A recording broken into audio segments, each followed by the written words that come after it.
भारत के सामने विशाल जल संकट खड़ा है। बरसात के मौसम में बाढ़ आ रही है और बरसात के बाद सूखा पड़ रहा है। सद्गुरु इस संकट के 3 कारण बता रहे हैं और उससे निपटने के उपाय भी। पहला कारण, अकुशल खेती। सद्गुरु कहते हैं, भारत में 50% से ज्यादा जमीन पर खेती होती है। इसका अर्थ यह है कि हम 50% से ज्यादा जमीन को लगातार जोत रहे हैं। लेकिन यदि हम खेती में ज्यादा वैज्ञानिक प्रक्रियाएं लाएं, तो केवल 30% जमीन ही सारे भारतीयों को खिलाने के लिए पर्याप्त है। अभी हम जिस ढंग से खेती कर रहे हैं वह पिछले 1000 साल से वैसा ही है, कुछ भी नहीं बदला। यह बहुत ही अकुशल ढंग से की जा रही है। उदाहरण के लिए, भारत में 1 किलोग्राम चावल उगाने के लिए 3500 लीटर पानी खर्च होता है। चीन में इससे आधे में काम चल जाता है और उनकी उत्पादकता हमारी उत्पादकता से 2 गुनी है। हमें अपनी खेती में आधुनिक विज्ञान का ज्यादा उपयोग करना चाहिए। हमारे विश्वविद्यालयों में बहुत सारे वैज्ञानिक हैं, बहुत ज्ञान उपलब्ध है, बहुत तकनीकी है, लेकिन वह खेती की जमीन तक नहीं पहुंच रहा। रैली फॉर रिवर्स के दौरान हमने 3 वियतनामी विशेषज्ञों को बुलाया था, क्योंकि वियतनाम फलों का एक बड़ा निर्यातक देश है। जब हमने उनसे बात करनी शुरू की तो वे हम पर हंस रहे थे। उन्होंने कहा, 22 साल पहले हम तीनों दिल्ली के एग्रीकल्चरल कॉलेज में पढ़ते थे। हमने वहां से सब कुछ सीखा और वो सारी बातें हमने अपनी जमीन पर आजमाई। आपके पास सब ज्ञान है, पर आप लोग बस रिसर्च पेपर पर लिखते हैं और अंतरराष्ट्रीय कॉन्फ्रेंस में जाते हैं। आप वो चीजें जमीन पर नहीं करते। यही आपकी समस्या है। इसलिए हम तमिलनाडु एग्रीकल्चर यूनिवर्सिटी और कोयम्बटूर के फॉरेस्ट कॉलेज के साथ मिलकर काम कर रहे हैं, जिसे हमारे विश्वविद्यालयों में उपलब्ध ज्ञान, तकनीकी जानकारी का इस्तेमाल खेती की जमीनों पर किया जा सके। दूसरा, पेड़ों की कमी। 40 साल पहले मैं जब एक फार्म में रहता था तो देखता था कि सभी किसानों के खेतों में कुछ पेड़ जरूर होते थे। यह किसान के लिए एक तरह से बीमे जैसा था। यह संस्कृति खास तौर पर कर्नाटक में थी कि उन पेड़ों को वे अपने बेटों बेटियों के नाम देते थे।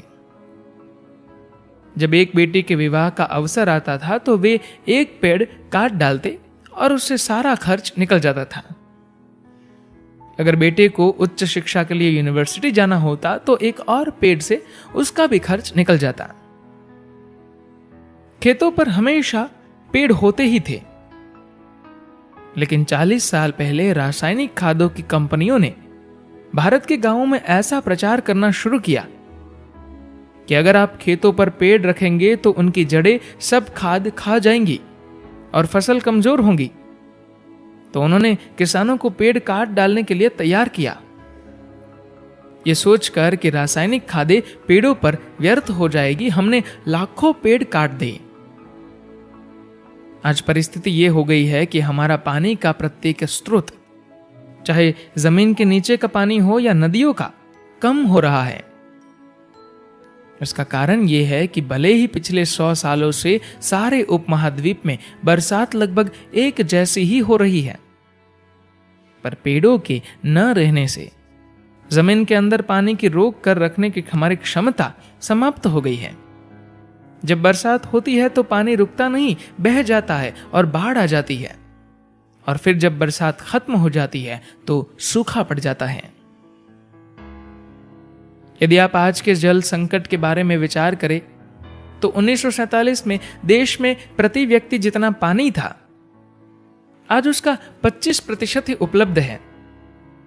ये प्रगति नहीं है, ये तो कोई विकास नहीं है। तमिलनाडु के कई शहरों में बहुत समय से ऐसा हो रहा है कि लोग 3 दिनों में एक ही बार नहाते हैं। तो हमें यह सुनिश्चित करना चाहिए कि सारा पानी बहकर तेजी से नदियों में न पहुंच जाए। ये करने का एक ही रास्ता है कि हमारी जमीन पर ज्यादा से ज्यादा पेड़ हो।